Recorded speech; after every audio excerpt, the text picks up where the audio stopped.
Hello friends, very good morning. তোমরা সকলে কেমন আছো? আশা করি খুব ভালো আছো। আমি তো বেশ ভালোই আছি। গরমের মধ্যে দেখতেই পাচ্ছ সকাল সকাল ঘেমে অবস্থা পুরো শেষ হয়ে গেছে। তো তোমার দাদাভাই তুতুসোনা বোন এখনও ঘুমোচ্ছে। আমি কী করবো, তাই তাড়াতাড়ি উপরে উঠে গেলাম। গরমকালে কী বলো তো, একভাবে শুয়ে থাকা যায় না। শীতকালে যদিও ঘাপটি মেরে শুয়ে থাকা যায়, কিন্তু গরমকালে সেটা পসিবল হয় না। তো যাই হোক, এখন আমি দুজনের খাবারটা রেডি করে নিচ্ছি, ফ্রেশ হয়ে গেছি। ওদের ডাকলাম, কেউ কোনো পাত্তা নেই। তাই বললাম বসে থাকতে কোনো লাভ নেই, গরমকালে রান্নাঘর থেকে বেরিয়ে যত তাড়াতাড়ি আসুক তত তাড়াতাড়ি ভালো হবে আমার পক্ষে। আর এদিকে তো দাদাভাইয়ের অফিসের ব্যাপার রয়েছে। তো যাই হোক, আমি খাবারটা তাড়াতাড়ি রেডি করে নিচে চলে যাবো রান্নাঘরে। কিন্তু আজকে অনেক সময় হয়ে গেছে, অনেকটা বেলা হয়ে গেছে, কারণ অন্যদিন আমি ঘুম থেকে একটু তাড়াতাড়ি উঠে যাই, কিন্তু আজকে টের পাইনি, জানি না কেন। আর অসম্ভব ঘামছি। ফ্যান চালাবো, ফ্যানটা রয়েছে ওই পাশটা, এদিকটা কোনো ফ্যান নেই। আর এদিকে ইন্ডাকশন কিন্তু খাবার হচ্ছে। আর এবার যাবো আমি নিচে। অসম্ভব গরম লাগছে, দিন দিন গরম বেড়েই চলেছে। গরমের জন্য আমার পাগল হয়ে যাব, এরকম অবস্থা। তো যাই হোক, এখন যাই নিচে আগে। এদিকে উপরের সমস্ত কাজকর্ম গুছিয়ে নিচে চলে এসে দেখছি যে মা লাউ কেটে রেখেছে, লাউ আর আলু ডুমডুম করে কেটে রেখেছে। আসলে লাউয়ের তরকারি রান্না হবে। আর দেখো, আগের দিন তোমার দাদাভাইকে বলে রেখেছিলাম যে চিংড়ি মাছ নিয়ে আসতে বাজার থেকে, পটল চিংড়ি করব, যার কারণে চিংড়ি মাছ নিয়ে এসছে। তো এটা ফ্রিজে ছিল বলে শক্ত হয়ে গেছে, একদম বরফে জমে গেছে, ওই জন্য এটাকে ভিজিয়ে রাখলাম। আর এদিকে আমি দেখো চিংড়ি মাছ বাছতে বসে গেছি। চিংড়ি মাছগুলো বড়ও বেশ ছিল, তো পটল চিংড়ি করব, ওই কারণেই বললাম একটু বড় বড় আনতে, কারণ ছোটো চিংড়ি মাছ না বাছতে খুব সমস্যা হয়। তো দেখো, কথা বলতে বলতে চিংড়ি মাছ বাছাও কমপ্লিট হয়ে গেছে। তো চিংড়ি মাছের শীট যেগুলো থাকে না, সেগুলো বাছতে একটু সময় লাগে, ওই জন্য খুঁতখুঁতে করে বাছতে হয়। আর এদিকে দেখো, পটল চিংড়ি করব বলে পটলের মশলাও বসিয়ে দিয়েছি, কষানো প্রায় কমপ্লিট হয়ে গেছে। তো চিংড়ি মাছগুলো ধুয়ে এখন দিয়ে দিচ্ছি মশলার মধ্যে।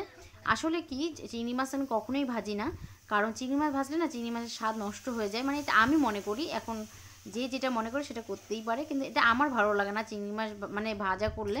আর চিংড়ি মাছ ভাজলে কি না, কেমন একটা গন্ধ বেরোয়, সেই গন্ধতে না আমি মোটে রান্না করে তখন থাকতে পারি না, তখন অস্বস্তি হয় নিজের কাছে, তখন অস্বস্তি ফিল হয়। তো যাই হোক, বকবক না পারি, ঝটপট করে রান্নাটা কমপ্লিট করে নিই। আর কী বলো তো, একা হাতে যেহেতু ভিডিওটা করতে হয়, একা হাতে ভিডিও বানাতে হয়, প্লাস ভিডিও এডিট করতে হয়, মানে এভরিথিং একা হাতেই করতে হয়। তো বোন আজকে এসেছে বলে তো একটু হেল্পফুল হচ্ছে। অন্য সময় তোমার দাদাভাইকে ডাকতে হয়, কারণ সবসময় স্ট্যান্ড তো নিচে আনা যায় না তুতুসোনার কারণে। তো এদিকে মাছটাকে দেখো ভালো করে কষিয়ে নিয়েছি মশলার সাথে। আর আগে থাকতেই পটল চিংড়ির যে রান্না হবে, ওই জন্য পটল আর আলুটাকে ভেজে নিয়েছি। তো এবার মাংসটাকে ম্যারিনেট করে রেখে দিয়েছি। আমার মা কি বলে, মাংসটার মধ্যে হলুদ, লবণ, তারপর কাঁচা সর্ষের তেল আর লেবু মাখিয়ে রাখলে নাকি মাংসটা বেশ সফট হয় আর খেতেও সুন্দর হয়। তো যার কারণে ওটাই ম্যারিনেট করে রেখে দিয়েছি। এদিকে দেখো, মাংসের মশলাটা সুন্দর করে কষিয়ে নিচ্ছি। আর ওদিকে তুতুসোনাকে তোমার দাদাভাই দেখছে।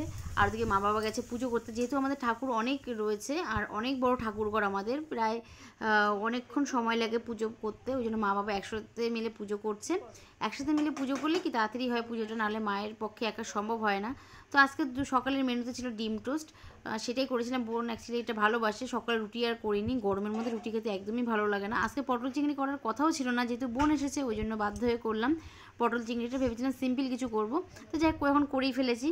তো এই করতে করতে আবার একটু ইচ্ছা হলো যে আম মাখা খাবো। তো ঘরে তো একটা আমও ছিল না, যার কারণে টক ডালও রান্না করতে পারিনি। তো তোমার দাদাভাই যখন একটু বাইরের দিকে গেছে, মানে রাস্তা থেকে হাঁটতে গেছে, সেই ভাগে বোন আর আমি গাছ থেকে দুটো আম পেড়ে নিয়েছি। তোমার দাদাভাই যাই হোক যাক না কেন, আম মোটে গাছ থেকে পাড়তে দেবে না, বললো বাজার থেকে কিনে এনে দেবো। তো বাজার থেকে আনবে, তারপরে সে আম মাখা খাবো। তো এই করছিলাম, এই করতে করতে বোনকে বললাম যে মানে আমার সাথে হেল্প কর, মানে দুটো আমি করছি, কারণ লোক সংখ্যা একদমই কম, মা আমি বোন আর দাদাভাই চারজন মিলে খাবো।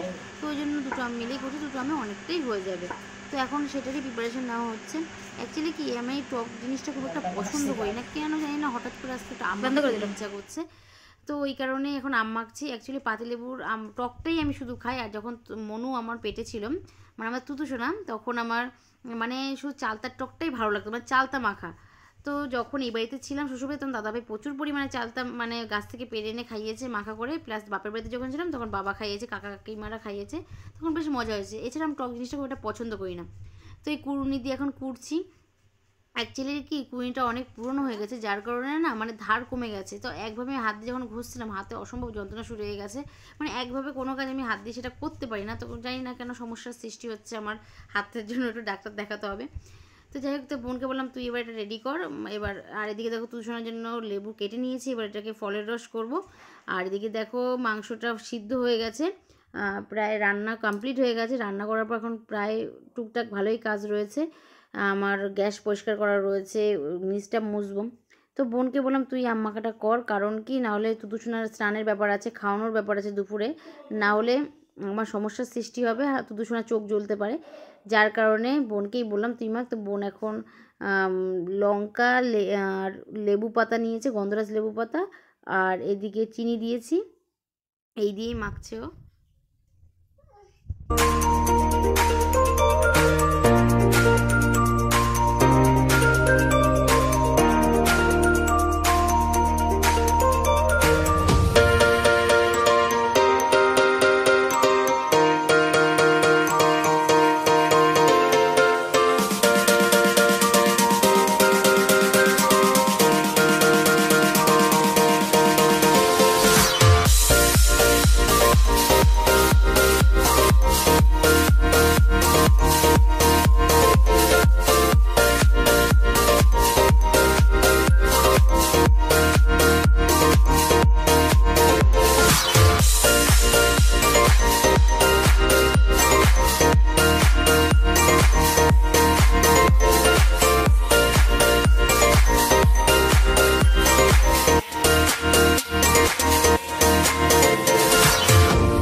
আর এদিকে দেখো বোন এটা কি বানিয়েছে, বলেছে এটা আম পোড়ার শরবত। আম তো পোড়ায়নি, ওই আম মাখা দিয়ে এটা তৈরি করে নিয়েছে জল টল দিয়ে। তো যাই হোক, আজকের ব্লগটা আমি এখানে স্টপ করছি।